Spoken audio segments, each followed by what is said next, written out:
Shalom dan selamat pagi kepada saudara dan saudari.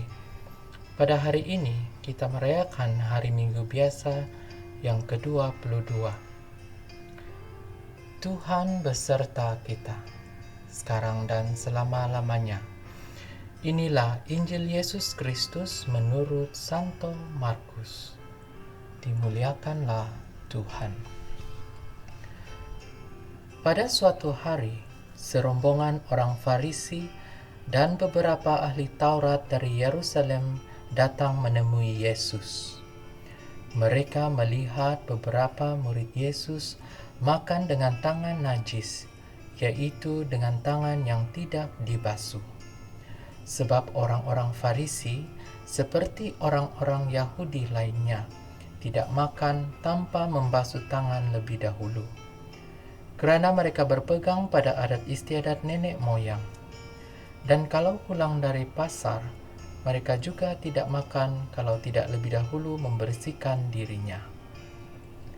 Banyak warisan lain lagi yang mereka pegang, umpamanya hal mencuci cawan, kendi, dan pekakas tembaga. Kerana itu, orang-orang Farisi dan ahli-ahli Taurat itu bertanya kepada Yesus, "Mengapa murid-muridmu tidak mematuhi adat istiadat nenek moyang kita? Maka mereka makan dengan tangan najis." Jawab Yesus kepada mereka, "Benarlah nubuat Yesaya tentang kamu, hai orang-orang munafik. Sebab ada tertulis, bangsa ini memuliakan aku dengan bibirnya, padahal hatinya jauh daripadaku. Percuma mereka beribadah kepadaku, sebab ajaran yang mereka ajarkan ialah perintah manusia. Perintah Allah kamu abaikan untuk berpegang pada adat istiadat manusia." Lalu Yesus memanggil orang banyak dan berkata kepada mereka, "Dengarkanlah aku dan camkanlah ini. Apapun dari luar yang masuk ke dalam seseorang tidak dapat menajiskan dia, tetapi apa yang keluar dari seseorang, itulah yang menajiskan dia. Sebab dari dalam hati orang timbul segala pikiran jahat, pencabulan, pencurian, pembunuhan, perzinahan, keserkahan, kejahatan, kelicikan, hawa nafsu, iri hati, hujat, kesombongan, kebabalan. Semua hal-hal jahat ini timbul dari dalam dan menajiskan orang." Demikianlah Injil Tuhan. Terpujilah Kristus. Saudara dan saudari yang terkasih, ketika saya merenungkan pembacaan pada hari ini, saya teringat akan asal-usul kata ketaatan, yang mana ayat ini berasal dari bahasa Latin yang bermaksud untuk mendengar ataupun patuh. Kita dituntut untuk taat kepada Tuhan Allah kita, untuk mendengar dan mematuhi apa yang Allah katakan kepada kita.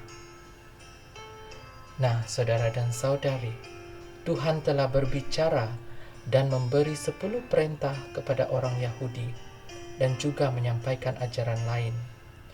Tetapi yang paling penting adalah menyadari semua peraturan dan undang-undang yang diberikan oleh Allah untuk mendekatkan kita dengan Dia. Kita harus mendengar firman Allah sebagaimana yang diucapkan dalam pemberian Taurat ilahi. Di dalam Matius 24 ayat 34 hingga 40 dan juga Lukas bab 10 ayat 25 hingga 28 membicarakan tentang penjumlahan semua hukum Yahudi dalam perintah ganda untuk mengasihi Allah dengan semua yang kita miliki dan mengasihi sesama kita seperti diri kita sendiri. Para pemimpin agama pada zaman Yesus bersetuju dengan Yesus bahwa kedua perintah penjumlahan ini adalah perintah yang paling besar dan paling penting. Namun, hanya dapat mendengar dan membaca 2 perintah agung ini tidak cukup. Ia mesti dijadikan amalan dalam kehidupan seharian kita. Nah, saudara dan saudari, di dalam Yohanes juga mengatakan bahwa Yesus menggambarkan kualiti penting dari salah seorang muridnya yang setia sebagai orang yang mengasihi orang lain. Murid Yesus mendengar dan melaksanakan perintah Yesus yang besar. Cintailah satu sama lain sebagaimana aku telah mengasihi kamu. Nah, kita dipanggil untuk datang kepada Tuhan Yesus dan meluangkan masa dengannya dengan membaca firman-Nya, berdoa, dan bermeditasi.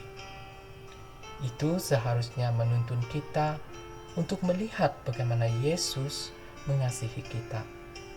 Dan setelah mendengar betapa Tuhan Yesus mengasihi kita, kita harus diberi kuasa untuk pergi dan mengasihi satu sama lain sebagaimana Dia mengasihi kita. Itulah yang akan membuat kita tidak bercela dan dapat tinggal di dalam gunung suci Allah dan tinggal di hadirat ilahi, bukan hanya sekarang, tetapi selama-lamanya. Nah, saudara dan saudari, bersama kita berdoa dan taat kepada ajaran Tuhan agar kita beroleh kekuatan dan semangat yang jitu. Terima kasih saudara dan saudari karena sudi mendengarkan santapan firman Tuhan pada hari ini. Semoga kita diberkati Tuhan. Amin.